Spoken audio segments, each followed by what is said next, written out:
জুলাই এখন একটা পোড়া রুটি। এই এনসিপি, নাগরিক কমিটি বা বৈষম্য বিরোধী তারা যেই দাবি দেবে এখন রাজনৈতিক দলসমূহ সেটাকে রিফিউজ করবে।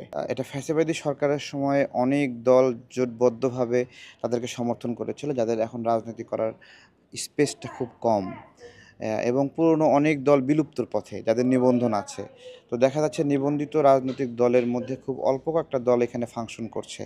এ জায়গা থেকে নতুন দলের প্রয়োজনীয়তা আছে বলে আমি মনে করি। আর এটা নিয়ম করা যায় নাকি যে দল হবে না?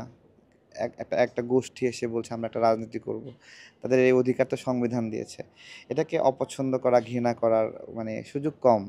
হ্যাঁ, কিছু মানুষ নতুন একটা চিন্তাভাবনাকে লালন করে রাজনৈতিক স্বপ্ন দেখাতে পারে। ইলিয়াস ভাই একটা দল খুলছে। ওনার চিন্তাগুলো ভালো হলে মানুষ গ্রহণ করবে। আমি তো আগেই তাকে বাতিল ঘোষণা করতে পারি না। তাকে লোভী বলতে পারি না। তিনিও তো নিরাপদ সড়ক আন্দোলন সহ দীর্ঘদিন লড়াই সংগ্রাম করছেন। তো এই লড়াই মানুষগুলো একসাথে হয়ে একটা রাজনৈতিক প্রক্রিয়া করবে, রাজনৈতিক স্বপ্ন দেখাবে। পুরনো অনেক কিছুই তো ব্যর্থ। নতুনরা অনেক স্বপ্ন দেখছে।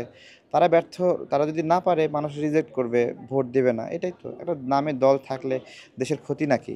এই এনসিপি, নাগরিক কমিটি বা বৈষম্য বিরোধী তারা যেই দাবি দেবে এখন দেশের রাজনৈতিক দলসমূহ সেটাকে রিফিউজ করবে। কেন রিফিউজ করবে? কারণ রাজনৈতিক দলগুলোর সাথে তারা যথেষ্ট অধ্যত্বপূর্ণ, উচ্ছৃঙ্খল এবং অসম্মানজনক আচরণ করেছে। এই আচরণের পরে তাদের সাথে কেউ বসতেও চাবে না। এটা হলো একটা ব্যবস্থাপনা। এর জন্য তারা দায়ী এবং জুলাই প্রক্লামেশন না হওয়ার কারণে তারা দায়ী। তাদের উদ্ধত আচরণের কারণে, তাদের অসংযুক্তপূর্ণ কথা বলা, অসম্মান করা অন্যকে। অনেক বয়োজ্যেষ্ঠ রাজনীতিবিদ আছে, তাদেরকে ধরাকে সরা জ্ঞান করছে। একটা মানুষের মেধা প্রজ্ঞা বছরের পর বছর তৈরি হয়েছে, তাকে আপনি এসে হঠাৎ করে এসে উস্টা দিচ্ছেন, হ্যাঁ, লাথি দিচ্ছেন আজকে একটু ক্ষমতার অংশীদার হয়ে। এগুলোর কারণে তাদের কোনো দাবি আর পাবে না। জুলাই এখন একটা পোড়া রুটি। এই রুটি নিয়ে ভাগ বাটোয়ারা শেষ হয়ে গেছে। এখন শুধু লাকড়িগুলো পড়ে আছে। আমরা যারা আহত হয়েছিলাম তারা সেই লাকড়ি। যারা মজলুম, দীর্ঘদিন রাজনীতির জন্য লড়াই করেছে, নিপীড়িত হয়েছে, সেই মানুষগুলো এই সংসদে আসবে। এটাই তো, তাই না?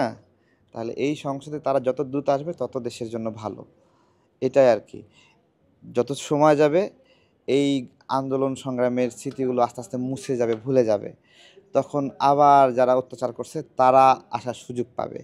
যত সময় যাবে এই সুযোগ তত বাড়বে, তাই না? এই জন্য আমরা চাই দ্রুত জনগণ যাদেরকে ম্যান্ডেট দেবে, নির্বাচিত করবে, সম্মতি দেবে যাদের প্রতি, তারা সংসদে এসে সংসদ আলোকিত করুক। কেউ সরকার পক্ষে হবে, কেউ বিরোধী পক্ষে হবে। সব কিছু মিলে একটা সুন্দর কিছু হবে।